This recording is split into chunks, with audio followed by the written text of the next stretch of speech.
The silence in the Galactic Council chamber was heavy enough to crush stars.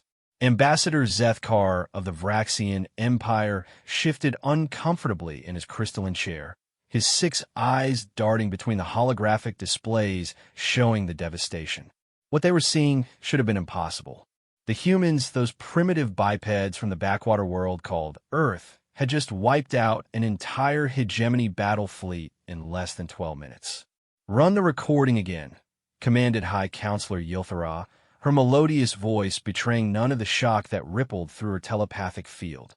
The assembled representatives of 47 species watched in stunned silence as the battle footage played once more on the chamber's central hologram.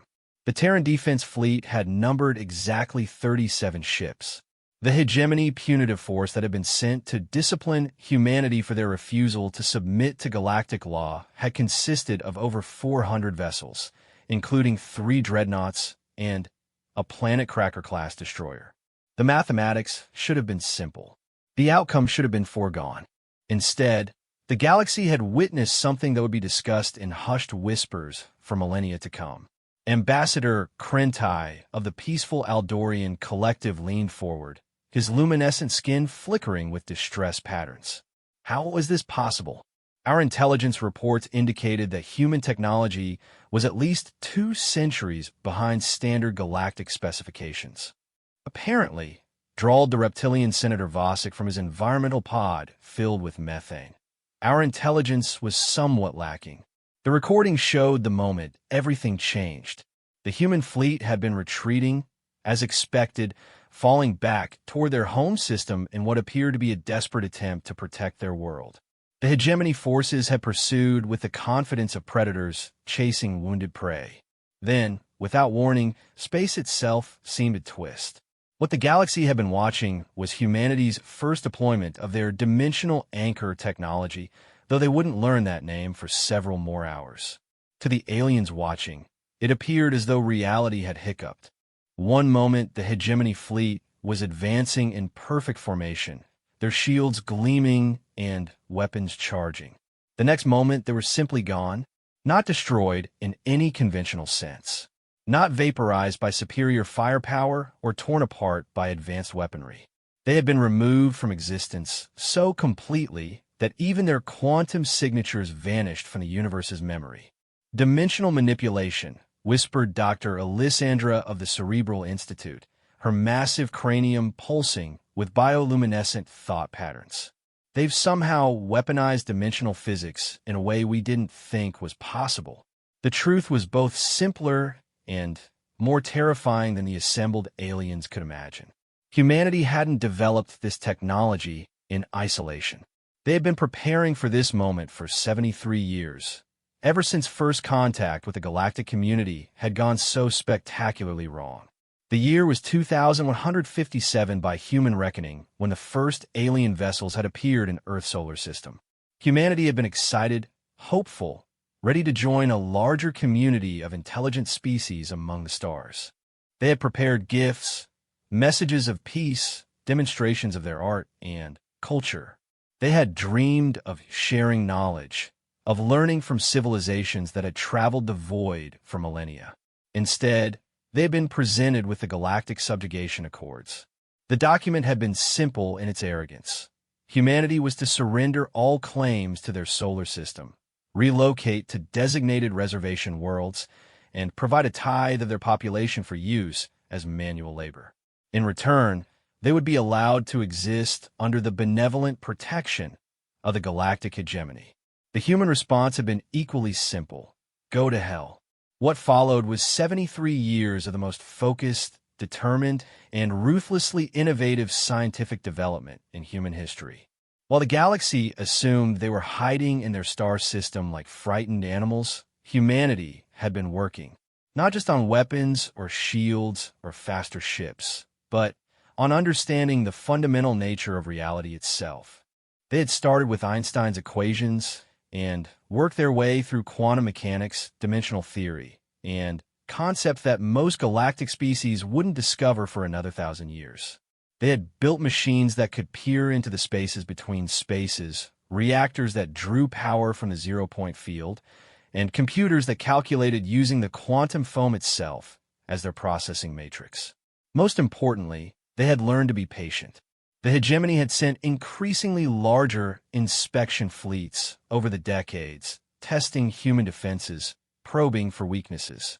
Each time, humanity had revealed just enough capability to make the aliens cautious, but never enough to show their true potential.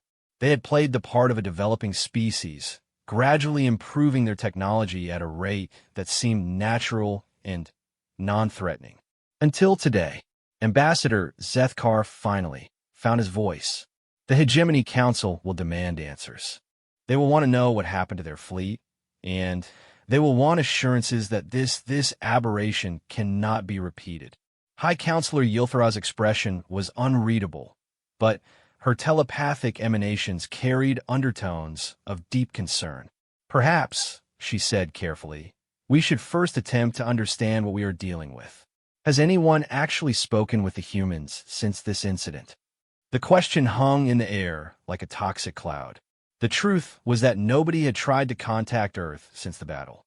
The galaxy's most advanced civilizations, species that had ruled star systems when Earth's continents were still forming, were afraid to call a world they had dismissed as primitive less than a day ago. It was then that the chamber's communication array activated without warning. The central hologram flickered and was replaced by an image that sent ripples of shock through the assembled representatives. A human face appeared, middle-aged and unremarkable by galactic standards, with graying hair and lines around eyes that held depths of intelligence that made several of the more telepathic species flinch. Greetings, the human said in perfectly accented galactic standard. My name is Dr. Sarah Chun, and I serve as Earth's Director of External Affairs. I believe we need to talk. The silence that followed was deafening. Finally, High Counselor Yilthara recovered enough to speak. Dr. Chun, this is an unprecedented breach of our security protocols. How are you accessing our chambers? Dr. Chun smiled, and there was something in that expression that made Ambassador Zethkar's scales crawl. Oh, that's simple enough. We've been monitoring your communications for the past 40 years. Your encryption is quite sophisticated, but it relies on mathematical principles we solved decades ago. As for accessing your chambers directly, she paused, and her smile widened. Let's just say that dimensional barriers aren't as absolute as your scientists believe. The implications hit the chamber like a physical blow. If the humans could breach their most secure facilities at will, what else were they capable of? We know why you're here, Dr. Chun continued, her tone remaining conversational despite the growing panic in her audience. You're trying to understand what happened to the Hegemony fleet, and you're wondering if it can happen again. The answers are, they were removed from this dimension, and yes, we can repeat the process at will. But that's not why I'm contacting you. Senator Vossick's breathing apparatus wheezed as he struggled to form words. Then we want to make something very clear, Dr. Chin said, and now her tone carried an edge that made the temperature in the chamber seem to drop several degrees. For 73 years, you have ignored us, dismissed us, and assumed we would eventually submit to your authority. You have been mistaken. She gestured, and the hologram expanded to show a view of Earth from space. But this wasn't the blue-green world that appeared in galactic databases. This Earth was surrounded by structures that defied comprehension. Vast rings that seemed to bend light around them, geometric forms that hurt to look at directly, and what appeared to be tiers in space itself, held open by technology that made the galaxy's most advanced civilizations look like children playing with sticks. We have spent 7 decades preparing for this moment, Dr. Chen continued. Not just developing weapons, though we have those in abundance. We have been fundamentally changing how we understand and interact with reality. We have learned to step between dimensions, to draw energy from quantum fluctuations, and to manipulate the basic forces that hold the universe together. The view shifted to show human ships unlike anything in the galactic databases. They were sleek and organic-looking, appearing more grown than built, and they moved through space in ways that violated several well-established laws of physics. We have also, Dr. Chen added with a slight smile, been listening to your communications for longer than you might be comfortable knowing. We are aware of the hegemony's plans to subjugate or exterminate our species. We know about the final solution protocols that were to be implemented if we proved too troublesome. We even know about the contingency plans to sterilize our entire system if necessary. Ambassador Zethkar felt his respiratory organs constrict. That information was classified at the highest levels. If the humans had accessed it. Yes, Ambassador, Dr. Chen said, looking directly at him through the hologram, we know about your role in developing those protocols. We know about all of your roles in what was planned for humanity. The chamber erupted in chaos as representatives began speaking, or in some cases, emitting distress pheromones simultaneously. High Counselor Yulthara's telepathic field blazed with authority as she fought to restore order. Silence, she commanded, her mental voice cutting through the panic like a blade. Dr. Chun, what exactly are you proposing? We're not proposing anything, Dr. Chun replied calmly. We're informing you of the new reality. The age of human submission is over.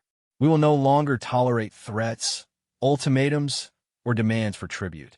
Any attempt to interfere with human sovereignty will result in consequences that will make today's demonstration look like a minor disagreement. She paused, allowing her words to sink in before continuing. However, we are not unreasonable. We understand that change can be difficult. Therefore, we're prepared to offer the galaxy a choice. What choice? High Counselor Yulthara asked, though her telepathic emanations suggested she wasn't sure she wanted to know the answer. You can choose to coexist with humanity as equals, Dr. Chen said. We will share certain technologies, open trade relationships, and participate in galactic affairs as a sovereign species. Or you can choose to continue viewing us as a problem to be solved. The threat was unspoken, but clear. Ambassador Krentai of the Aldorian Collective, his luminescent skin now flickering with rapid anxiety patterns, leaned forward. And if we choose the latter course? Dr. Chen's smile never wavered, but her eyes grew cold. Then, you will learn why it was a mistake to threaten the children of Earth. The hologram flickered and changed, showing star charts that several representatives recognized with growing horror. They were looking at the hegemony's core worlds, the most heavily defended systems in the galaxy. Red markers appeared at strategic points throughout each system. These markers, Dar, Chun explained casually, represent dimensional anchor points that we established during your fleet movements over the past few months. Each one is capable of removing an entire star system from this dimension. We calculate that activating all of them simultaneously would eliminate approximately 60% of the hegemony's military and industrial capacity. The silence that followed was absolute. Several of the more fragile species appeared to be on the verge of fainting. You're bluffing, Senator Vosik wheezed, though his voice carried no conviction. No species would develop such devastating weapons. Wouldn't they? Dr. Chun asked mildly. Tell me, Senator, what would your people have done if faced with extinction? How far would the Metherian Republic have gone to protect their homeworld? The reptilian senator's breathing apparatus went silent. Everyone in the chamber knew the answer to that question. The Metherians were among the most peaceful species in the galaxy, but their history included 3 separate incidents where they had chosen to detonate their own stars rather than submit to conquest. The difference, Dr. Chen continued, is that we found a better way. Instead of destroying ourselves to deny our enemies victory, we found a way to remove them from the equation entirely.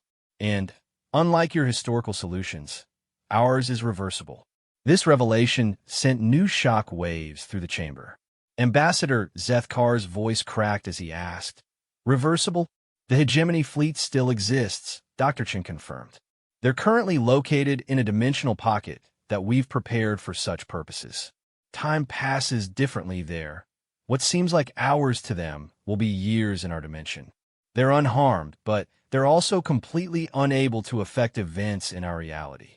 She gestured again, and the hologram showed what appeared to be the interior of a vast space station.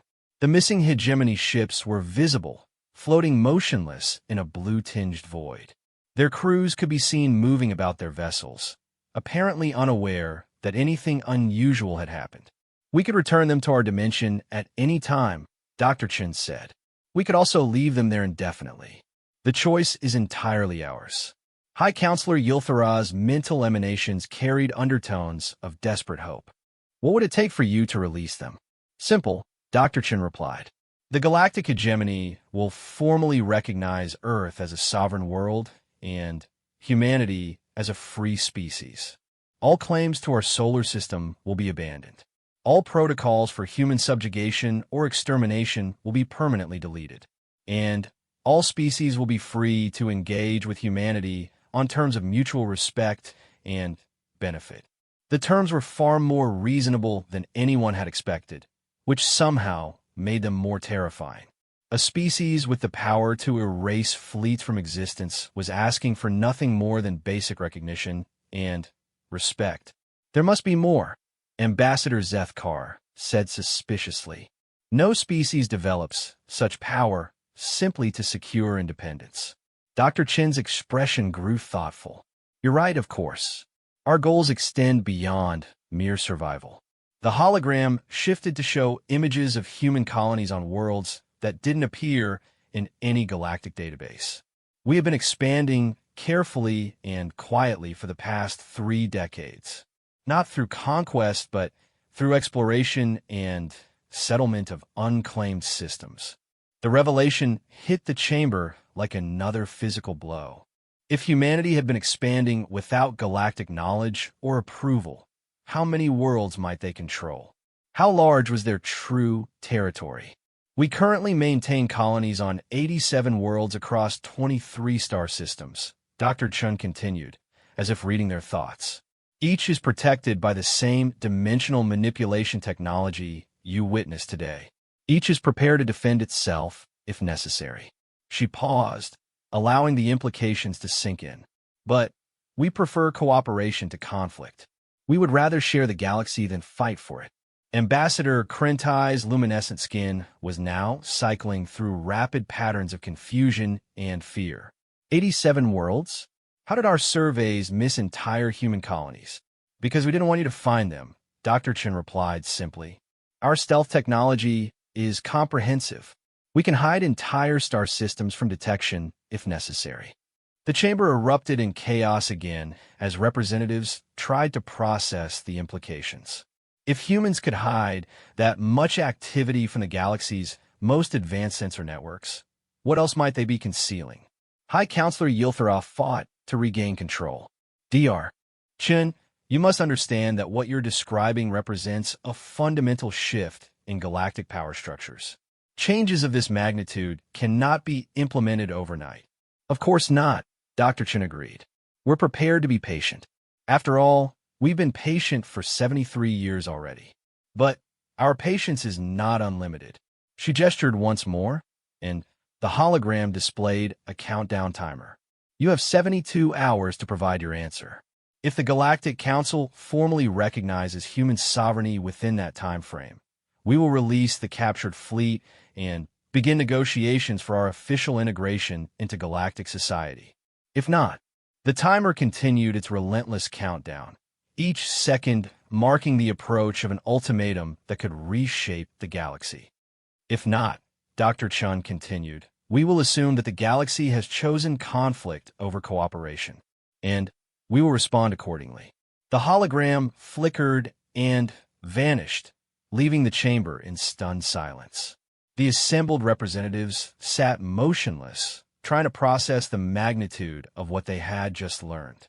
Humanity, the species they had dismissed as primitive and backward, had not only developed technology that surpassed their own by centuries, but had been preparing for war while maintaining the pretense of helpless isolation. Ambassador Zethkar was the first to break the silence. "This changes everything," he said, his voice barely above a whisper. "Indeed," High Counselor Yilthara replied, her telepathic field radiating exhaustion. The question now is whether we can adapt quickly enough to survive what comes next. As the representatives began to file out of the chamber, each lost in their own thoughts about the future of galactic civilization, none of them noticed the faint shimmer in the air near the chamber ceiling. If they had looked more carefully, they might have seen the outline of a small device that definitely hadn't been there when the meeting began. Dr. Chen's image might have disappeared, but humanity's attention to the proceedings had not wavered. They were still listening. They were still watching. And they were still counting down the hours until the galaxy would have to make its choice. In the depths of space, hidden by technology that made them invisible to every sensor known to galactic science, the true scope of humanity's preparation was finally becoming clear. Ships that defied physics moved between dimensions. Weapons that could unmake reality itself powered up in hidden armories. And across 87 worlds, for billion humans prepared for either peace or the most devastating war the galaxy had ever seen. The countdown continued, and the universe held its breath. The Galactic Council had always prided itself on being able to handle any crisis through careful deliberation and diplomatic negotiation. But as the representatives scattered to contact their respective governments, a terrible truth was becoming clear. They were no longer dealing with a crisis that could be managed through traditional means. They were dealing with a species that had fundamentally changed the rules of existence itself. And they had less than 72 hours to decide how to respond. The emergency session of the HFY War Council convened 18 hours after Dr. Chen's ultimatum had been delivered to the Galactic Council. In the obsidian towers of Thexmora Prime, the most powerful military minds in the galaxy gathered around a holographic war table that currently displayed the most troubling intelligence reports in recorded history. Fleet Admiral Corvash, a massive being whose exoskeleton had been scarred by battles across a dozen systems, slammed one of his 4 arms onto the table's surface. Impossible. No single species can develop such capabilities without detection. Our intelligence networks span the entire galaxy. General Teachnosera of the Viconian Strike Corps, her serpentine form coiled around her command chair, flickered her tongue thoughtfully. Perhaps, she hissed, our intelligence networks are not as comprehensive as we believed. The War Council chamber fell silent as the implications sank in. For over 2,000 years, the hegemony had maintained absolute control over galactic civilization through superior firepower and unmatched surveillance capabilities. The idea that an entire species could develop world-shattering technology without their knowledge was almost incomprehensible. "Show me the analysis again," demanded Supreme Commander Velcris, the cybernetic implants in his cranium pulsing with angry light. The central hologram shifted to display the tactical breakdown of what the analysts were calling the Terra incident. The data was devastating in its simplicity. The hegemony's 15th punitive fleet had been composed of 417 vessels, including some of the most advanced warships in galactic history.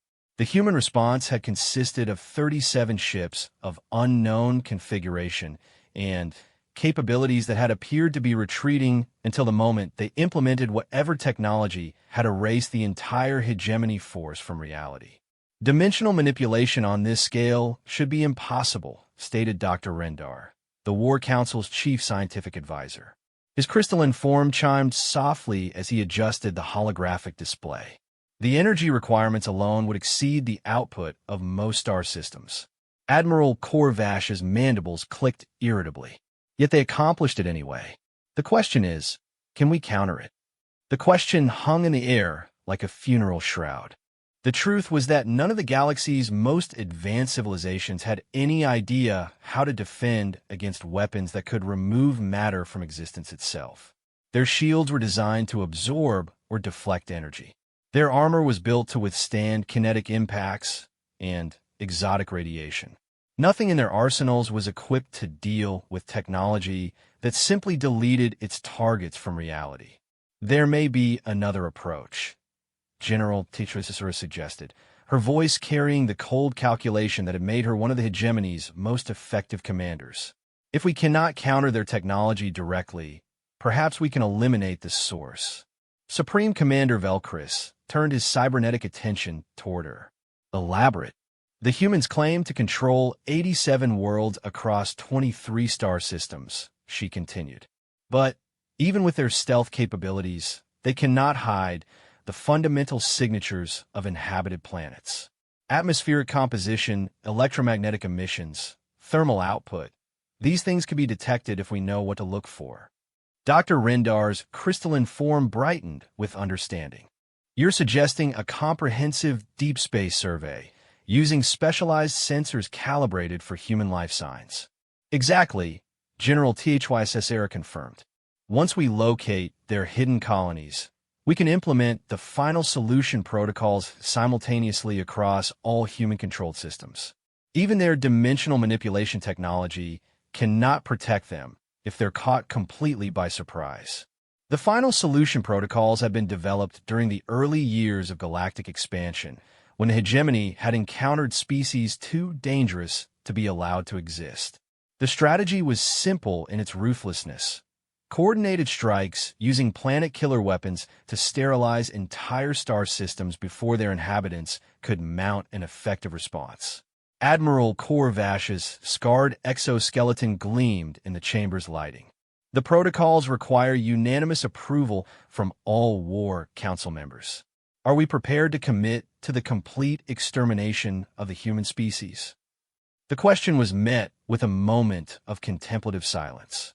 Even for the hegemony, the decision to eliminate an entire species was not taken lightly.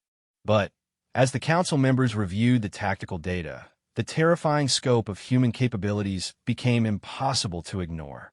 Consider the alternatives, Supreme Commander Velcris said finally. If we allow the humans to establish themselves as equals in galactic society, how long before other species begin to question our authority? How long before they begin developing similar technologies? General, the humans have demonstrated that it's possible to develop capabilities that exceed our own. If that knowledge spreads, the hegemony's technological superiority could be challenged by dozens of species.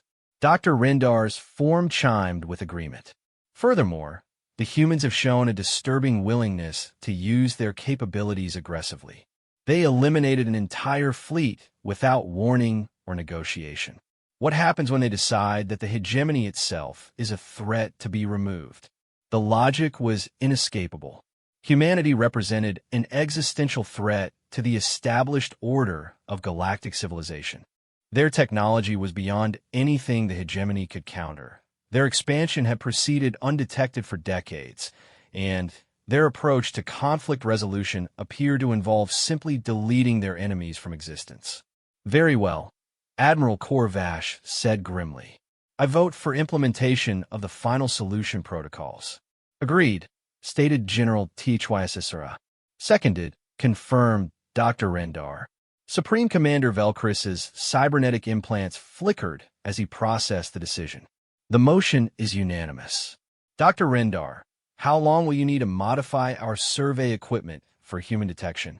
Assuming we can acquire reliable baseline data for human electromagnetic and atmospheric signatures, I estimate 6 days for equipment modification and deployment, the crystalline scientist replied.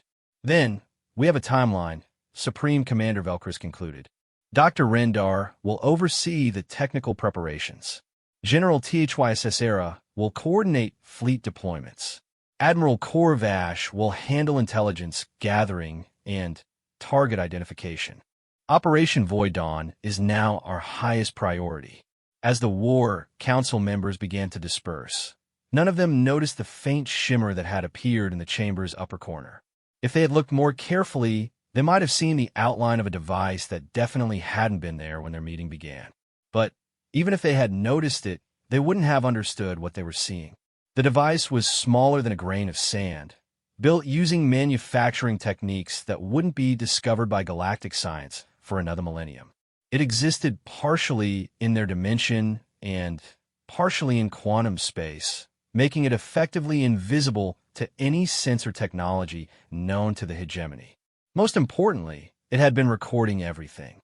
3 hours later, and for 1,000 light-years away, Dr. Sarah Chun reviewed the intercepted intelligence with a mixture of sadness and grim satisfaction. She had hoped that the Galactic Council would choose cooperation over conflict, but she had always known that the hegemony's military leadership would prefer the final option. So they want to implement final solution protocols, she murmured to her assembled staff in the secure briefing room beneath Luna City. I can't say I'm surprised. Director James Walsh of the Terran Intelligence Division leaned forward in his chair, his weathered face bearing the scars of too many years spent preparing for this moment. The question is, do we let them try, or do we move to the next phase immediately? Dr. Chun turned to look out the room's massive viewport, which provided a spectacular view of Earth rising over the lunar horizon. But her attention was focused on something much more distant, the hidden network of human colonies that the hegemony was now desperately trying to find. How long would it take them to locate our primary settlements? She asked. Dr. Maria Santos, the project's chief theoretical physicist, consulted her tablet before responding. Given their current sensor technology and the modifications Dr. Rendar described, I estimate between 12 and 15 days for a complete survey of human-controlled space. And how long would it take us to implement Lazarus Protocol across all hegemony core worlds? 6 hours, Dr. Santos replied without hesitation. All anchor points are already in place and charged. We're just waiting for authorization. Dr. Chin nodded slowly. The Lazarus Protocol was humanity's ultimate contingency plan, developed during the darkest years of preparation when it became clear that peaceful coexistence might not be possible. Unlike the dimensional pocket that currently held the captured hegemony fleet, Lazarus was designed to be permanent. Entire star systems could be removed from the universe so completely that they would never have existed at all. There is another consideration, Director Walsh said carefully. Our deep cover assets throughout hegemony space are reporting massive military buildups. Even if they don't find our colonies immediately, they're preparing for the largest military operation in galactic history. Dr. Chun turned back to her staff, her expression thoughtful. Show me the latest population estimates. The main display shifted to show a comprehensive breakdown of galactic demographics. The numbers were staggering. Over 4 trillion sentient beings spread across thousands of worlds, most of them completely unaware that their entire civilization was about to be reshaped by the conflict between humanity and the hegemony. 4 trillion lives, Dr. Chin murmured, most of them innocent of any involvement in the hegemony's decisions. Ma'am, Director Walsh said gently, we've run every simulation, explored every alternative. If the hegemony implements final solution protocols, they won't stop with us. Any species that shows signs of developing advanced technology will be next. This is about more than human survival. It's about the future of intelligent life in this galaxy. Dr. Chin knew he was right. The intercepted communications from hegemony leadership made it clear that humanity's emergence had terrified them into a policy of preemptive genocide. Any species that might potentially challenge their supremacy would be eliminated before they could become a threat. Very well, she said finally. Begin Phase 2 operations immediately. I want our expeditionary fleets deployed to all primary targets within the next 12 hours. If the hegemony wants a war of extermination, we'll give them exactly that. Dr. Santos looked up from her calculations with surprise. Phase 2?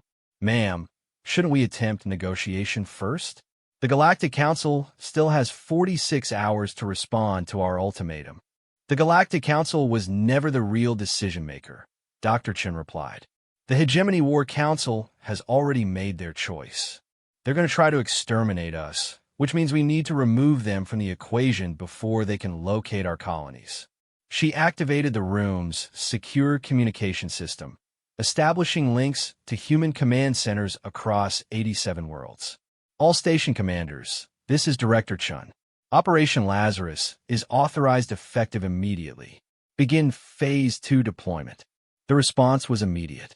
Across human space, Fleets that had been hidden in dimensional pockets for decades began to emerge into normal spacetime. Ships that defied every known law of physics powered up weapon systems that could unmake the fundamental forces of creation itself. But the most significant response came from Earth's solar system, where humanity's most closely guarded secret was finally revealed. The structure that materialized beyond Neptune's orbit was so large that it briefly blocked out the star's light from the outer planets. It was a ring of exotic matter and crystallized space-time, 300 kilometers in diameter, and containing enough concentrated dimensional manipulation technology to relocate entire galaxies. The Terran Strategic Command had been building it for 40 years, using materials and construction techniques that required stepping partially outside of normal reality. It was humanity's ultimate weapon and ultimate defense, a device that could rewrite the basic rules of existence within a radius of several thousand light years. More importantly, it was already powered up and ready to fire. Back on Thexmora Prime, the Hegemony War Council's planning session was interrupted by alerts from their deep space monitoring stations. Admiral Korvash's mandibles clicked rapidly as he reviewed the incoming data. Energy spikes detected in 17 sectors, he reported. Unknown vessels emerging from nothing. Our sensors can't get coherent readings on their configurations. General Thizer's serpentine form coiled tighter around her command chair. How many vessels? Current estimate is over 2,000 ships of various sizes, Admiral Korvash replied. They're not approaching any hegemony installations, but they're taking up positions throughout our territory. Supreme Commander Velcris's cybernetic implants blazed with activity as he processed the tactical implications. They're positioning for simultaneous strikes across our entire civilization. This level of coordination should be impossible. Dr. Rendar's crystalline form was chiming with agitation. Supreme Commander, I'm detecting massive dimensional distortions throughout hegemony space. Whatever technology the humans are using, it's operating on a scale that dwarfs anything we've seen before. The War Council members exchanged glances of growing alarm. The humans weren't just responding to their planned offensive. They were preparing to implement something that would make the earlier fleet disappearance look like a minor demonstration. How long until our survey equipment is ready? Supreme Commander Velcris demanded. At least 4 more days, Dr. Rendar replied. The dimensional distortions are interfering with our modifications. We don't have 4 days, Admiral Korvash stated grimly. Whatever the humans are planning, they're going to implement it long before we can locate their colonies. General Thizer's tongue flickered rapidly as she considered their options. What about immediate retaliation? We could launch simultaneous attacks on all known human territories. With what? Admiral Korvash asked. Our 15th Fleet has vanished completely. Our 7th and 23rd Fleets are currently dealing with what appear to be human reconnaissance vessels that keep disappearing when approached. And our intelligence networks are reporting that human ships are somehow operating inside our most secure sectors without being detected. The scope of humanity's preparation was becoming terrifyingly clear. They hadn't just developed advanced technology. They had built an entire military infrastructure that operated outside the detection capabilities of the galaxy's most advanced civilizations. There must be something we can do, Supreme Commander Velcris said, his cybernetic implants cycling through tactical analyses at superhuman speed. It was then that every screen in the War Council chamber activated simultaneously, displaying an image that sent waves of shock through the assembled commanders. Dr. Sarah Chan appeared before them, but this time she was not alone. Behind her stood representatives of dozens of species that the hegemony had never seen before. Some are clearly human variants, taller, shorter, or adapted for different environmental conditions.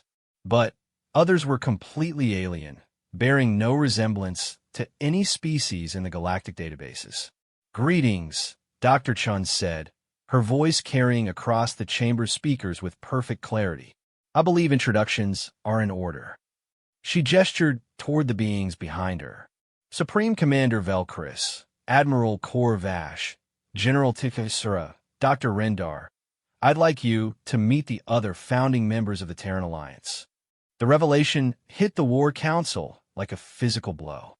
Not only had humanity been developing advanced technology in secret, they had been building alliances with species that the hegemony didn't even know existed.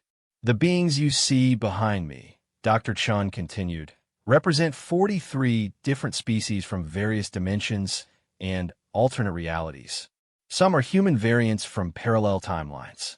Others are completely alien civilizations that we've encountered during our exploration of multidimensional space. She paused, allowing the implications to sink in. All of them have had similar experiences with expansionist military hegemonies in their own realities. All of them understand the value of cooperation over conquest. And all of them are now prepared to take action against civilizations that threaten the freedom of intelligent species. Supreme Commander Velkris found his voice with difficulty. This is impossible. Interdimensional contact requires technology that doesn't exist. Doesn't exist in your dimension, Dr. Chin corrected. We've been exploring alternate realities for the past 30 years. We've learned that the universe is far stranger and more wonderful than your science believes possible. One of the beings behind her stepped forward, a creature that appeared to be made of living energy contained within a humanoid framework. When it spoke, its voice resonated with harmonics that made the chamber's structural materials vibrate. In our dimension, it said, a military hegemony similar to yours succeeded in conquering our entire galaxy. Billions of species were enslaved or exterminated. We have no intention of allowing history to repeat itself here. Another being, this one resembling a crystalline spider the size of a horse, added its voice to the growing chorus. The mathematics of oppression are universal across all realities. When allowed to expand unchecked, military hegemonies inevitably evolve toward total domination or complete destruction. Dr. Chin nodded agreement, which is why the Terran Alliance has decided to intervene. You have 12 hours to stand down all military operations and begin the process of democratic reformation.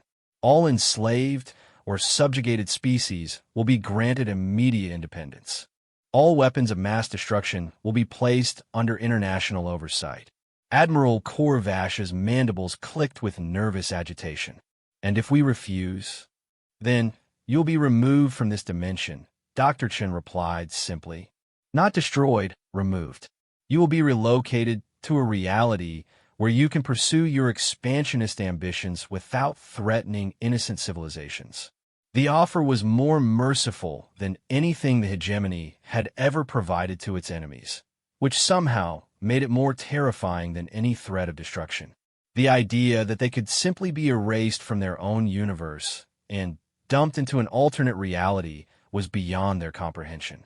General Tikasura recovered enough to ask, what guarantees do we have that this alternate reality would be suitable for our survival? None, Dr. Chen admitted. But you'll be alive, which is more consideration than you've shown to the species you've conquered. The choice is yours. Democratic reformation or dimensional relocation. The countdown timer appeared once again, but this time it showed 12 hours instead of 72. The message was clear. Humanity's patience was reaching its end. We will need time to consider your terms, Supreme Commander Velkris said carefully. You have it, Dr. Chen replied. But understand that our preparations are complete. If you choose conflict, the war will be over before you realize it has begun. The transmission ended, leaving the War Council in stunned silence. The scope of humanity's capabilities had expanded beyond anything they could have imagined. Not only were they facing a species with technology that exceeded their own by millennia, they were facing an alliance of civilizations from multiple dimensions. Dr. Rendar was the first to break the silence. Our entire strategic framework is obsolete, he said quietly. We cannot fight enemies who exist partially outside our reality. Admiral Korvash's scarred exoskeleton seemed to deflate as the full magnitude of their situation became clear. The question is no longer whether we can win. The question is whether we can survive. General Ikaisura's serpentine form uncoiled slowly as she considered their extremely limited options. Perhaps it's time to consider alternatives to military solutions. Supreme Commander Velcris's cybernetic implants cycled through millions of tactical scenarios, but every analysis reached the same conclusion. The hegemony was facing forces that operated on principles their science couldn't even comprehend. As the War Council began the agonizing process of accepting their new reality, similar conversations were taking place in secure facilities across dozens of civilizations. The galaxy's established powers were being forced to confront the fact that their supremacy was ending, whether they chose to accept it gracefully or not. The age of military hegemony was coming to a close. The age of multidimensional cooperation was about to begin, and humanity, the species that had been dismissed as primitive and backward, was leading the way into a future that none of them could have imagined. The final 3 hours before humanity's ultimatum expired were marked by the most frantic diplomatic activity in galactic history. Across thousands of worlds, governments that had ruled through force for millennia found themselves desperately trying to understand concepts like democratic transparency and voluntary cooperation. Ambassador Zeth Kar stood in the Vraxian Empire's Emergency Communications Center, watching as his emperor's 6 eyes cycled through patterns of rage, fear, and something that might have been resignation. The application form for the Terran Alliance lay open on the central holographic display, its alien questions seeming to burn into everyone who looked at them. "Explain to me again," Emperor Thexvor demanded, his crystalline carapace clicking with agitation, "why we cannot simply ignore these humans and continue as we have for the past 3,000 years. Ambassador Zethkar's scales rippled with nervous energy as he activated the tactical displays. The images showed Vraxian space filled with human vessels that appeared and disappeared at will, their technology so far beyond galactic understanding that conventional weapons couldn't even target them effectively. "Because, Your Imperial Majesty, they have rendered our entire military doctrine obsolete," he replied carefully. "Our ships cannot detect them when they choose to remain hidden. Our weapons cannot harm them when they choose to fight. And our shields cannot protect us when they choose to attack." The Emperor's mandibles clicked rapidly as he studied the intelligence reports from across the galaxy. Similar scenes were playing out on hundreds of worlds as civilizations that had never known defeat suddenly found themselves faced with forces they couldn't comprehend or combat. What are the hegemony? Empa or Texfo Asket? Surely their military might can provide some defense against these upstart primitives. Ambassador Zethkar activated another display, showing the current status of hegemony forces throughout the galaxy. The image was devastating in its implications. The most powerful military organization in galactic history was essentially paralyzed, their fleets afraid to move, and their commanders openly discussing surrender. The Hegemony War Council has already begun preliminary negotiations with the humans, he reported. Supreme Commander Velcris transmitted their formal application to the Terran Alliance 18 minutes ago. The Emperor's carapace cracked audibly as the full magnitude of the situation finally penetrated his consciousness. If the hegemony was surrendering, then no military force in the galaxy could stand against humanity's technological superiority. "Show me this application again," Emperor Thexvor commanded, his voice carrying undertones of defeated exhaustion. The form reappeared on the central display, its questions seeming to pulse with alien intelligence. Ambassador Zethkar had spent the past 2 hours studying the document with his most trusted advisors, and their conclusions were universally disturbing. The questions are designed to determine not just our current governmental structure, but our fundamental approach to power and control, he explained. They want to know how we treat subjugated species, how we handle internal dissent, and what safeguard we have against the abuse of authority. Emperor Thexvor's 6 eyes focused on one particular section of the form. This question about historical injustices, They want a complete accounting of every species we have conquered, every world we have enslaved, every civilization we have destroyed. Yes, Your Majesty. And the form uses some kind of quantum verification technology that makes deception impossible. They will know if we attempt to hide or minimize our actions. The Emperor was silent for several minutes, his massive form motionless as he contemplated the end of everything his species had built over millennia of conquest and expansion.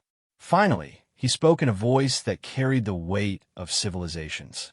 "How many species have we destroyed completely?" he asked quietly.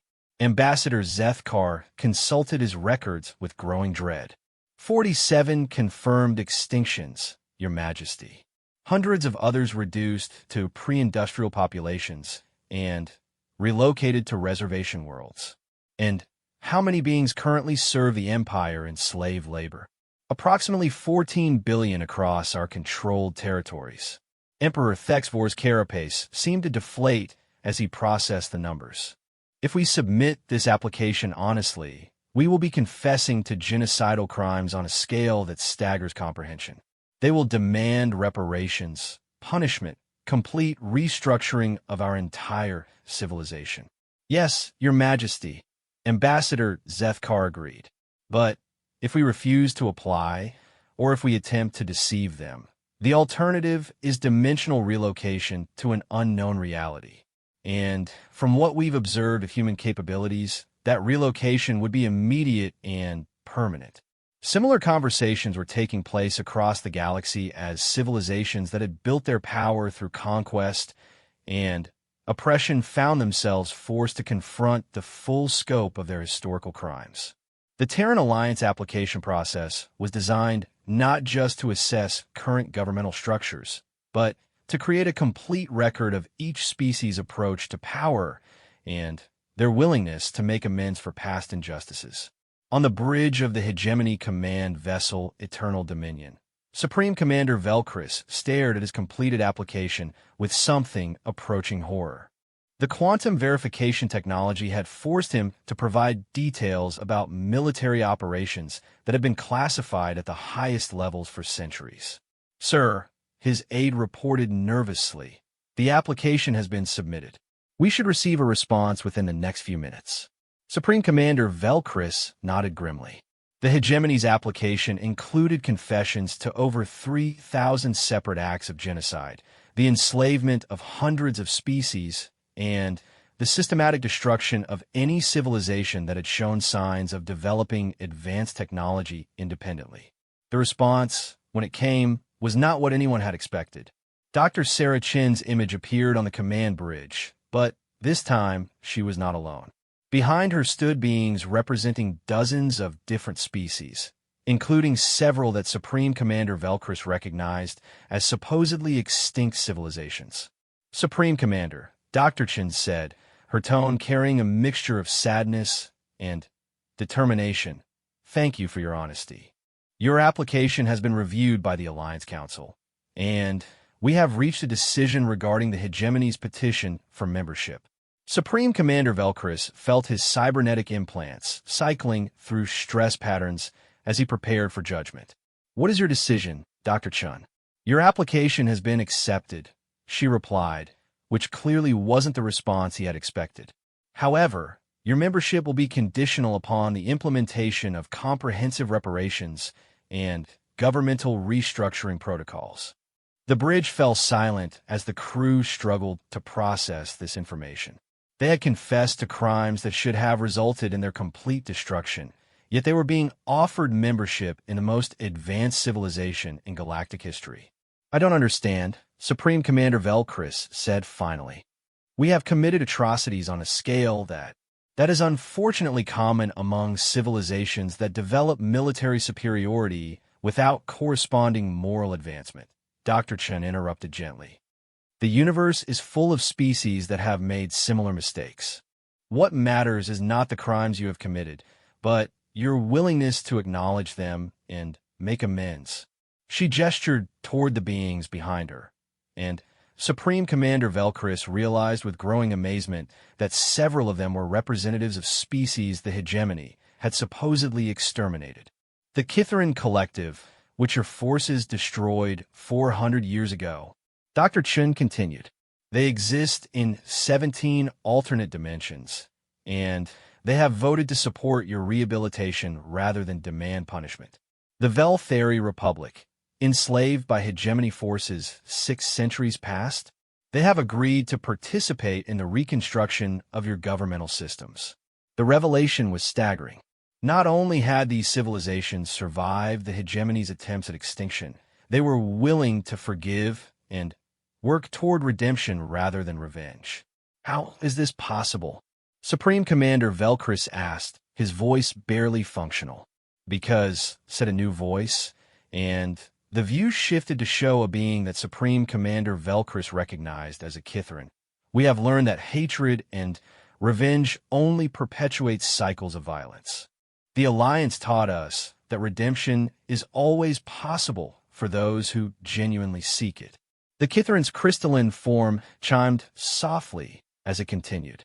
Your species caused us great suffering, but we understand that you acted from fear and ignorance rather than inherent evil.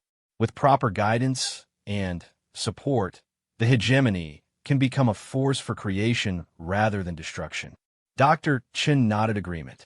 The rehabilitation process will be extensive and challenging. You will need to release all enslaved populations, provide reparations to affected species, and restructure your entire governmental system along democratic lines. But you will not be doing this alone. The view expanded to show a vast fleet of vessels unlike anything in galactic databases. Their organic curves and impossible geometries suggesting technology that transcended conventional physics. Alliance rehabilitation fleets are already deploying throughout hegemony space, Dr. Chen explained. They will provide technical assistance, educational resources, and support for both your species and the populations you have oppressed. The transformation will take time, but it will be successful. Supreme Commander Velcris felt something he hadn't experienced in centuries: hope. Dr. Chun, why are you offering us redemption instead of punishment? Surely justice demands. Justice, Dr. Chun replied thoughtfully, demands the restoration of what was taken and the prevention of future harm. Punishment for its own sake serves no constructive purpose. Our goal is not to destroy civilizations that have made mistakes, but to help them evolve into something better. The transmission ended, leaving the bridge crew in stunned silence. The hegemony, the most feared military force in galactic history, had just been offered not just survival, but the chance to become part of a civilization that operated on principles they had never imagined possible. Similar responses were being delivered across the galaxy as civilization after civilization received word of their acceptance into the Terran Alliance. The application process had been designed not to exclude those with dark histories, but to ensure that only those genuinely committed to change would be allowed to participate in galactic transformation. Ambassador Zethkar received the Vraxian Empire's response with trembling hands, expecting judgment, and finding instead an opportunity for redemption that his species had never dared to hope for. The Alliance's conditions were severe but fair: complete democratization of imperial government, immediate release of all slave populations, and participation in a 50-year rehabilitation program designed to help Vraxian society develop ethical frameworks for dealing with other species. They're offering us a chance to become better than we are, he reported to Emperor Thexvor, his voice carrying wonder and disbelief. Not just survival, but actual improvement. Emperor Thexvor's 6 eyes cycled through patterns of confusion and cautious optimism. And what of species that refuse their offer? Ambassador Zethkar activated the tactical displays, showing the current status of civilizations throughout the galaxy. The countdown timer, how the emergency assembly of the Galactic Council, was unlike anything in recorded history. Representatives from over 600 species had converged on the neutral station at Nexus Prime, their various forms of transportation creating a chaotic symphony of exotic energies and dimensional distortions as they struggled to dock with facilities that had never been designed to handle such massive traffic. Ambassador Zethkar of the Vraxian Empire stood at the viewing port of his diplomatic shuttle, watching the unprecedented gathering with a mixture of awe and terror. In all his centuries of service, he had never seen so many civilizations united by a single purpose, even if that purpose was the shared recognition that their entire way of life was about to change forever. Incoming priority transmission from the HFY War Council, his aide announced nervously. They're requesting immediate audience with all council representatives. Ambassador Zethkar's scales rippled with anxiety. Put them through. The shuttle's communication screen activated to show Supreme Commander Velchris, his cybernetic implants flickering with what could only be described as barely controlled panic. Behind him, the other members of the War Council looked like beings who had just witnessed the end of their universe. Council representatives, Supreme Commander Velchris began without preamble. The hegemony formally requests that all civilizations prepare for immediate evacuation protocols. The humans have deployed capabilities that exceed our ability to comprehend or counter. The words hit Ambassador Zethkar like a physical blow. The hegemony, the most powerful military force in galactic history, was essentially admitting defeat before the war had even begun. What exactly are we facing? Ambassador Zethkar asked, though he suspected he didn't want to know the answer. Supreme Commander Velchris's image wavered as dimensional interference disrupted the communication signal. Interdimensional warfare capabilities. The humans have established alliances with civilizations from parallel realities. They possess technology that operates outside the known laws of physics. And they have given us 12 hours to surrender unconditionally or face dimensional relocation. The implications were staggering. Ambassador Zethkar had spent his entire career dealing with conflicts between species within their own universe.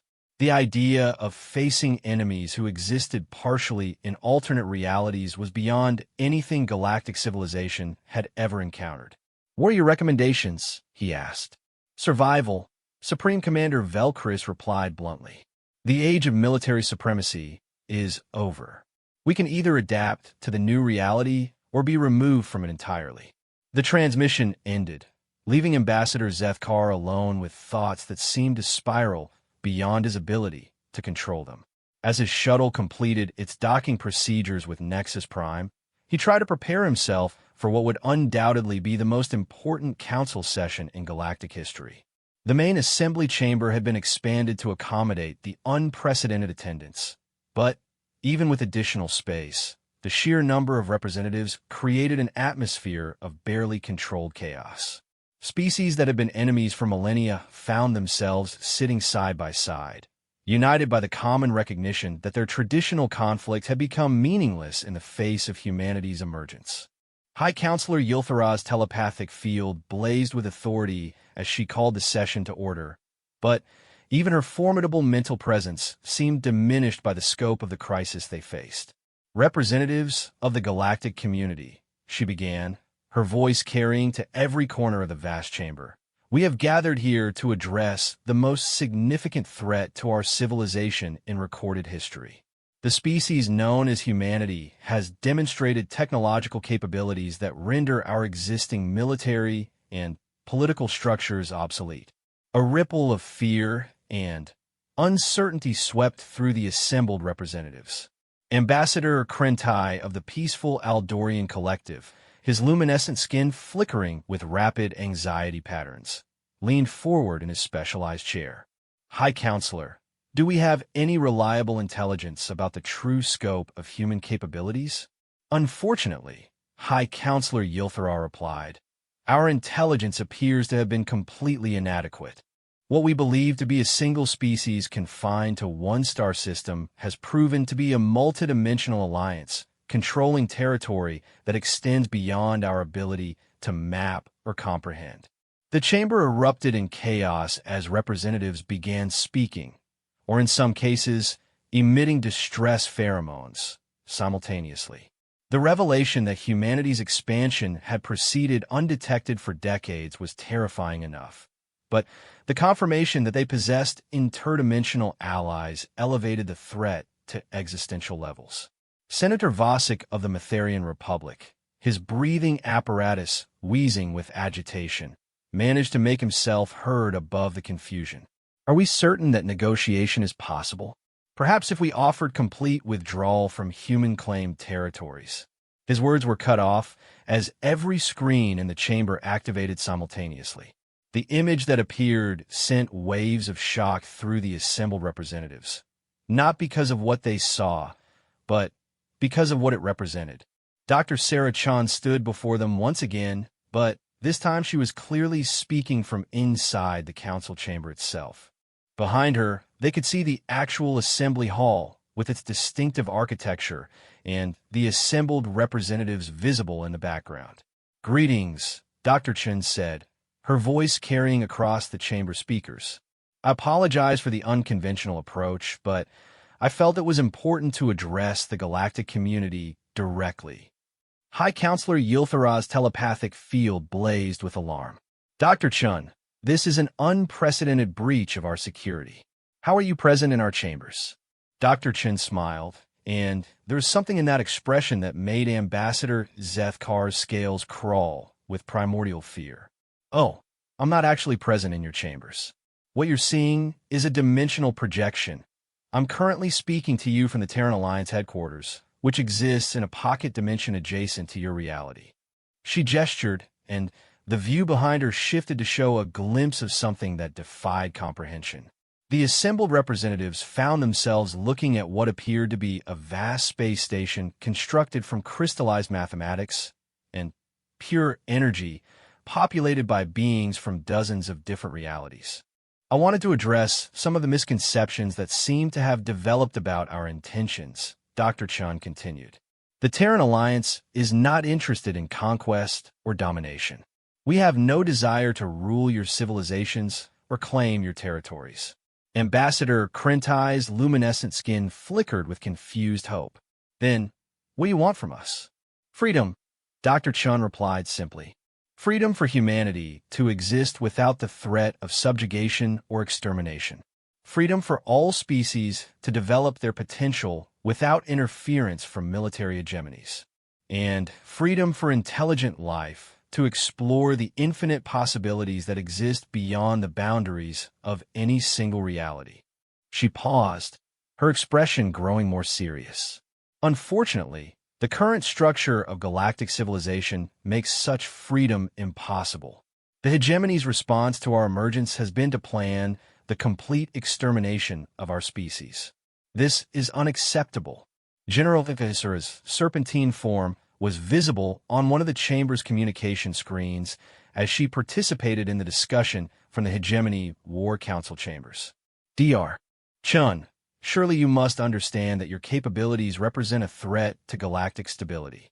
No single species should possess the power to rewrite reality itself." "You're absolutely right," Dr. Chen agreed, which clearly wasn't the response General THY Cicera had expected. "Which is why the Terran Alliance has developed protocols for the democratic distribution of advanced technologies.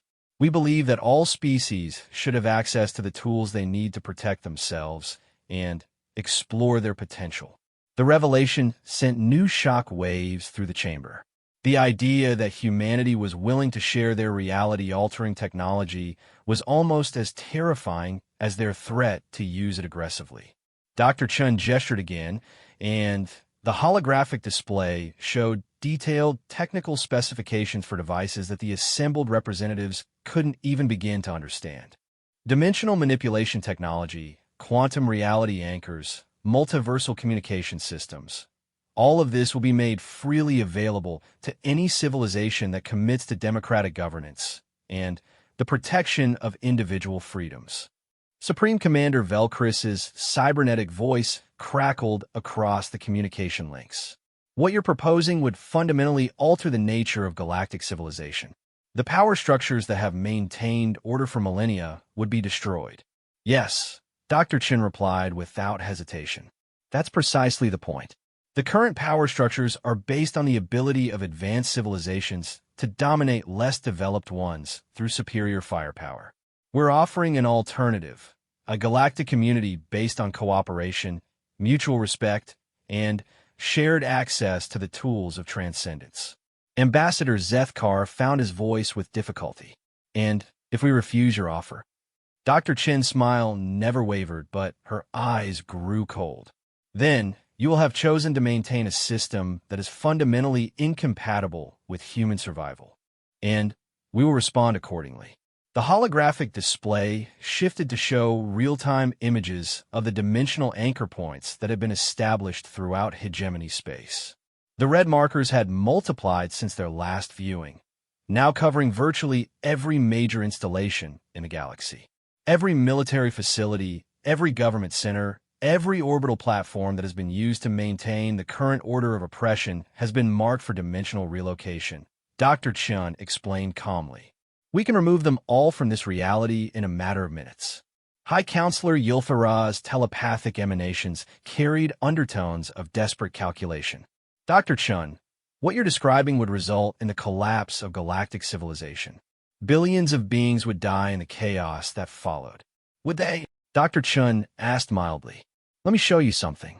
The holographic display changed once again, this time showing images from what appeared to be an alternate version of their galaxy. The assembled representatives watched in fascination as they saw familiar star systems populated by thriving civilizations that followed completely different organizational principles. This is Reality Designation Gamma 7, Dr. Chun explained. A parallel dimension where a similar crisis occurred approximately 2,000 years ago. The dominant military hegemony in that reality chose cooperation over conflict when faced with transcendent technology. The result was a golden age of exploration, discovery, and peaceful development that continues to this day. The beings they saw in the images were clearly advanced far beyond anything in their own dimension, but they appear to be using their capabilities for creation rather than destruction. Vast cities that existed partially outside normal space-time, ships that travel by folding reality around themselves, and art forms that incorporated living mathematics into their very structure. Their civilization is built on principles of voluntary cooperation and mutual aid, Dr. Chun continued. No species dominates any other. No government maintains power through force.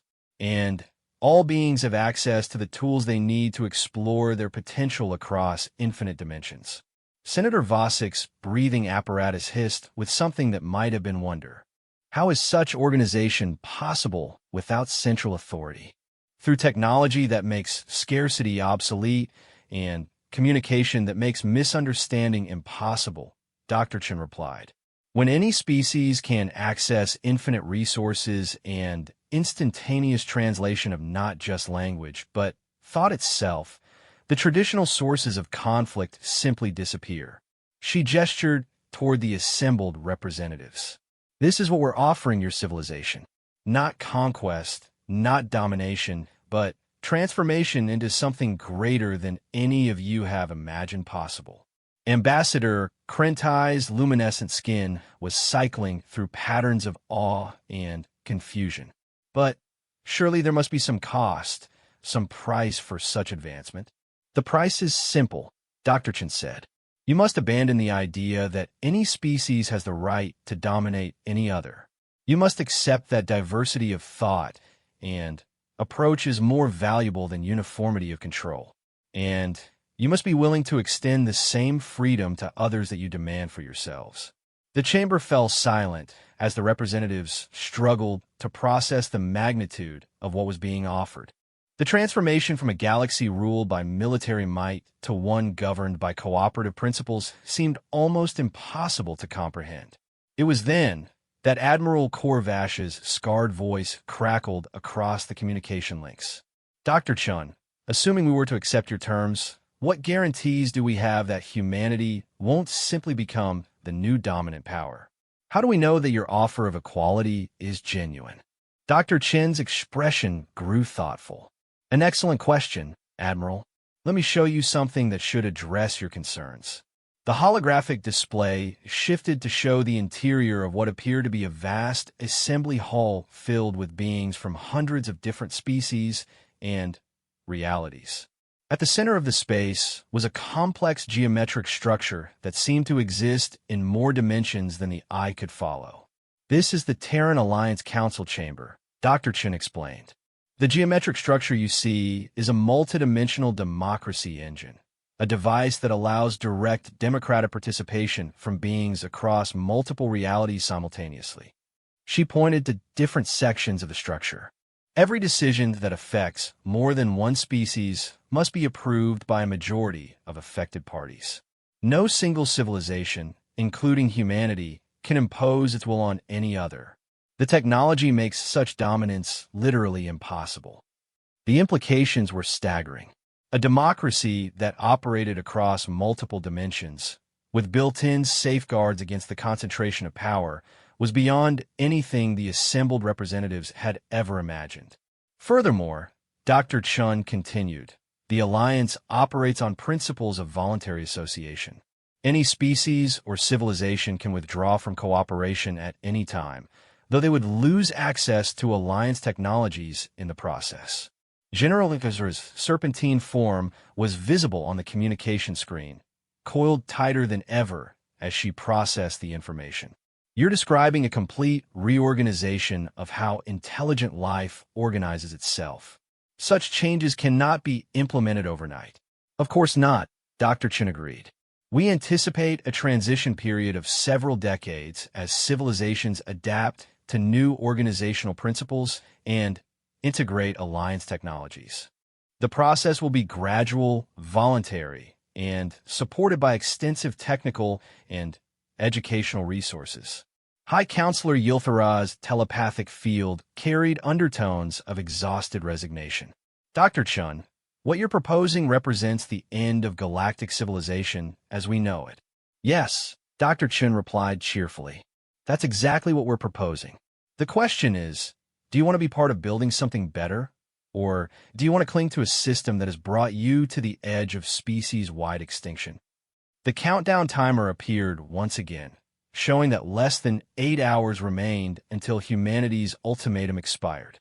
But this time, the timer was accompanied by something else, a complex form that appeared on every representative's personal communication device simultaneously. For those civilizations interested in joining the Alliance, Dr. Chen explained, the application process is now available. The form uses quantum encryption that makes deception impossible, so we'll know immediately whether your commitment to democratic principles is genuine. Ambassador Zethkar looked down at his communication device with a mixture of fear and fascination. The form was written in script that somehow adjusted itself to be perfectly readable regardless of the viewer's species or linguistic background. More unsettling, it seemed to respond to his thoughts, providing clarification and additional information as soon as questions formed in his mind. The technology you're using, he said slowly, it reads thoughts directly, only surface-level conscious thoughts, and only when you're actively engaging with Alliance systems, Dr. Chen assured him. Privacy is one of our fundamental principles, but the application process requires absolute honesty about your civilization's intentions and capabilities. Senator Vossick's breathing apparatus wheezed as he studied his own copy of the form. Some of these questions, they ask about things my government has never publicly acknowledged. Which is precisely the point, Dr. Chen replied. Democratic cooperation requires transparency. Hidden agendas and secret programs are incompatible with the level of trust necessary for multidimensional alliance. The chamber erupted in chaos once again as representatives began frantically communicating with their home governments. The scope of the decision they faced was unprecedented. Join an alliance that would provide unimaginable technological advancement at the cost of abandoning traditional power structures, or face dimensional relocation to an uncertain fate. Dr. Chun watched the proceedings with patient interest, occasionally answering questions, but mostly allowing the representatives to process the magnitude of the choice before them. It was clear that some civilizations were already leaning toward cooperation, while others were struggling with the implications of abandoning hierarchical control. "I understand that this is a difficult decision," she said finally, her voice cutting through the chaos with gentle authority. "Change is always frightening, especially when it involves abandoning familiar systems. But I want you to consider something." The holographic display showed images from dozens of different realities, each representing a civilization that had faced a similar choice at some point in their development. Some had chosen cooperation and transcendence, while others had clung to traditional power structures. "In every reality we've encountered," Dr. Chun continued, "civilizations eventually reach a point where they must choose between cooperation and extinction. Those that choose cooperation transcend their limitations and become part of something greater. Those that choose conflict either destroy themselves or are removed from the equation by more advanced civilizations." The images showed the stark contrast between these outcomes. Thriving multidimensional societies on one hand, empty space where once great civilizations had existed on the other. "The universe is vast and full of wonders beyond imagination," Dr. Chen said. "But it's also full of dangers that can only be faced through unity and cooperation. The Terran Alliance exists to help civilizations make the transition to transcendence safely and successfully." Ambassador Krentai's luminescent skin was cycling through rapid patterns of contemplation and hope. "Dr. Chun, if we were to join your alliance, what would be the first step?" "Simple," Dr. Chun replied. "Democratic reformation of your existing government structures, followed by the establishment of transparent communication protocols with the Alliance Council. Once your commitment to democratic principles has been verified, you'll begin receiving basic Alliance technologies and educational resources." She gestured toward the countdown timer, which continued its relentless progression toward humanity's deadline. "But the window for voluntary transition is limited.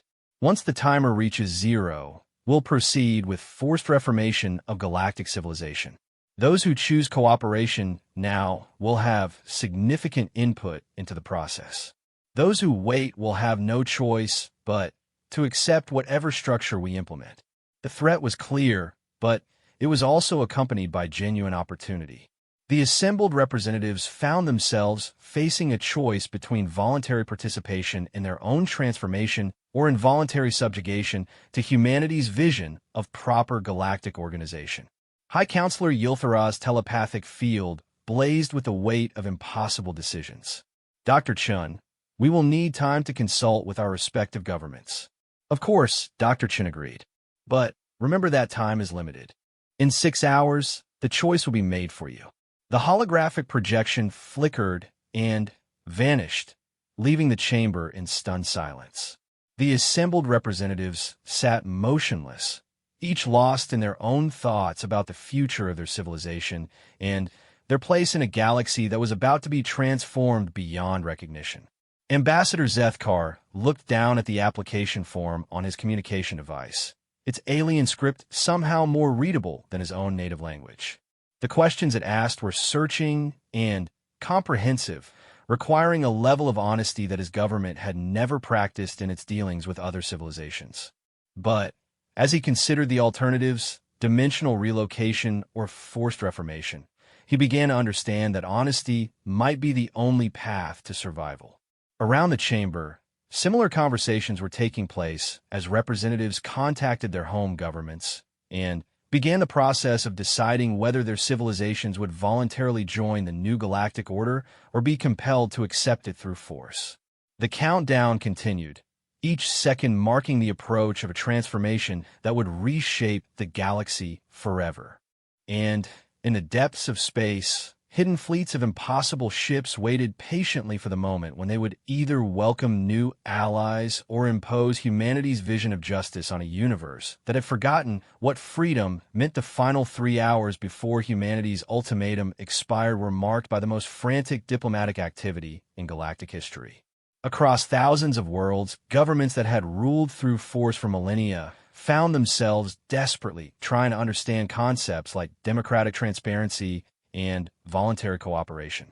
Ambassador Zethkar stood in the Vraxian Empire's emergency communication center, watching as his emperor's 6 eyes cycled through patterns of rage, fear, and something that might have been resignation. The application form for the Terran Alliance lay open on the central holographic display, its alien questions seeming to burn into everyone who looked at them. "Explain to me again," Emperor Thexvor demanded, his crystalline carapace clicking with agitation, "why we cannot simply ignore these humans and continue as we have for the past 3,000 years. Ambassador Zethkar's scales rippled with nervous energy as he activated the tactical displays. The images showed Vraxian space filled with human vessels that appeared and disappeared at will, their technology so far beyond galactic understanding that conventional weapons couldn't even target them effectively. "Because, Your Imperial Majesty, they have rendered our entire military doctrine obsolete," he replied carefully. "Our ships cannot detect them when they choose to remain hidden. Our weapons cannot harm them when they choose to fight, and our shields cannot protect us when they choose to attack." The Emperor's mandibles clicked rapidly as he studied the intelligence reports from across the galaxy. Similar scenes were playing out on hundreds of worlds as civilizations that had never known defeat suddenly found themselves faced with forces they couldn't comprehend or combat. What of the hegemony? Empire or Texfor Asket? Surely their military might can provide some defense against these upstart primitives. Ambassador Zethkar activated another display, showing the current status of hegemony forces throughout the galaxy. The image was devastating in its implications. The most powerful military organization in galactic history was essentially paralyzed, their fleets afraid to move, and their commanders openly discussing surrender. The Hegemony War Council has already begun preliminary negotiations with the humans, he reported. Supreme Commander Velkris transmitted their formal application to the Terran Alliance 18 minutes ago. The Emperor's carapace cracked audibly as the full magnitude of the situation finally penetrated his consciousness. If the hegemony was surrendering, then no military force in the galaxy could stand against humanity's technological superiority. "Show me this application again," Emperor Thexvor commanded, his voice carrying undertones of defeated exhaustion. The form reappeared on the central display, its questions seeming to pulse with alien intelligence. Ambassador Zethkar had spent the past 2 hours studying the document with his most trusted advisors, and their conclusions were universally disturbing. The questions are designed to determine not just our current governmental structure, but our fundamental approach to power and control, he explained. They want to know how we treat subjugated species, how we handle internal dissent, and what safeguards we have against the abuse of authority. Emperor Thexvor's 6 eyes focused on one particular section of the form. This question about historical injustices. They want a complete accounting of every species we have conquered, every world we have enslaved, every civilization we have destroyed. "Yes, Your Majesty." And the form uses some kind of quantum verification technology that makes deception impossible. They will know if we attempt to hide or minimize our actions. The Emperor was silent for several minutes, his massive form motionless as he contemplated the end of everything his species had built over millennia of conquest and expansion. Finally, he spoke in a voice that carried the weight of civilizations. "How many species have we destroyed completely?" he asked quietly. Ambassador Zethkar consulted his records with growing dread. 47 confirmed extinctions, Your Majesty. Hundreds of others reduced to pre-industrial populations and relocated to reservation worlds. And how many beings currently serve the Empire in slave labor? Approximately 14 billion across our controlled territories. Emperor Thexvor's carapace seemed to deflate as he processed the numbers. If we submit this application honestly, we will be confessing to genocidal crimes on a scale that staggers comprehension. They will demand reparations, punishment, complete restructuring of our entire civilization. "Yes, Your Majesty," Ambassador Zethkar agreed. "But if we refuse to apply, or if we attempt to deceive them. The alternative is dimensional relocation to an unknown reality. And from what we've observed of human capabilities, that relocation would be immediate and permanent. Similar conversations were taking place across the galaxy as civilizations that had built their power through conquest and oppression found themselves forced to confront the full scope of their historical crimes. The Terran Alliance application process was designed not just to assess current governmental structures, but to create a complete record of each species' approach to power and their willingness to make amends for past injustices. On the bridge of the Hegemony Command Vessel Eternal Dominion, Supreme Commander Velcris stared at his completed application with something approaching horror. The quantum verification technology had forced him to provide details about military operations that had been classified at the highest levels for centuries. "Sir," his aide reported nervously, "the application has been submitted. We should receive a response within the next few minutes." Supreme Commander Velcris nodded grimly. The Hegemony's application included confessions to over 3,000 separate acts of genocide, the enslavement of hundreds of species, and the systematic destruction of any civilization that had shown signs of developing advanced technology independently. The response, when it came, was not what anyone had expected. Dr. Sarah Chin's image appeared on the command bridge, but this time she was not alone. Behind her stood beings representing dozens of different species, including several that Supreme Commander Velcris recognized as supposedly extinct civilizations. "Supreme Commander," Dr. Chin said, her tone carrying a mixture of sadness and determination, "thank you for your honesty. Your application has been reviewed by the Alliance Council, and we have reached a decision regarding the Hegemony's petition for membership." Supreme Commander Velcris felt his cybernetic implants cycling through stress patterns as he prepared for judgment. "What is your decision, Dr. Chun?" "Your application has been accepted," she replied, which clearly wasn't the response he had expected. "However, your membership will be conditional upon the implementation of comprehensive reparations and governmental restructuring protocols." The bridge fell silent as the crew struggled to process this information. They had confessed to crimes that should have resulted in their complete destruction, yet they were being offered membership in the most advanced civilization in galactic history. "I don't understand," Supreme Commander Velcris said finally. "We have committed atrocities on a scale that is unfortunately common among civilizations that develop military superiority without corresponding moral advancement." Dr. Chen interrupted gently. "The universe is full of species that have made similar mistakes. What matters is not the crimes you have committed, but your willingness to acknowledge them and make amends." She gestured toward the beings behind her, and Supreme Commander Velcris realized with growing amazement that several of them were representatives of species the Hegemony had supposedly exterminated. "The Kitharin Collective, which your forces destroyed 400 years ago," Dr. Chun continued. "They exist in 17 alternate dimensions, and they have voted to support your rehabilitation rather than demand punishment. The Velthari Republic, enslaved by hegemony forces 6 centuries past, they have agreed to participate in the reconstruction of your governmental systems." The revelation was staggering. Not only had these civilizations survived the hegemony's attempts at extinction, they were willing to forgive and work toward redemption rather than revenge. "How is this possible?"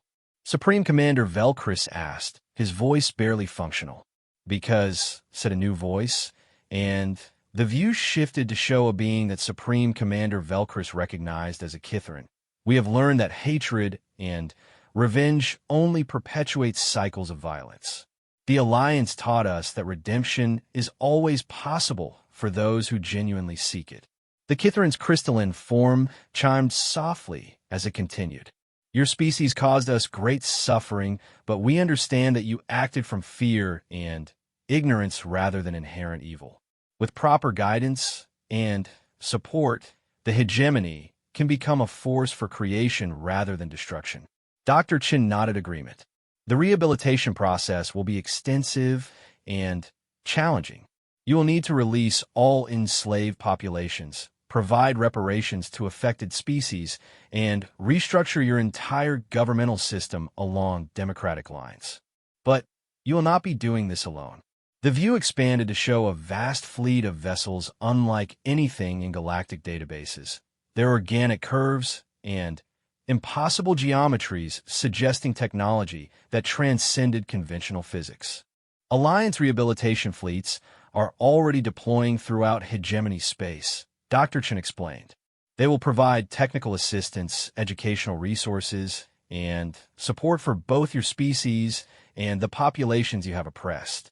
The transformation will take time, but it will be successful. Supreme Commander Velcris felt something he hadn't experienced in centuries: hope. Dr. Chun, why are you offering us redemption instead of punishment? Surely justice demands. Justice, Dr. Chun replied thoughtfully, demands the restoration of what was taken and the prevention of future harm. Punishment for its own sake serves no constructive purpose. Our goal is not to destroy civilizations that have made mistakes, but to help them evolve into something better. The transmission ended, leaving the bridge crew in stunned silence.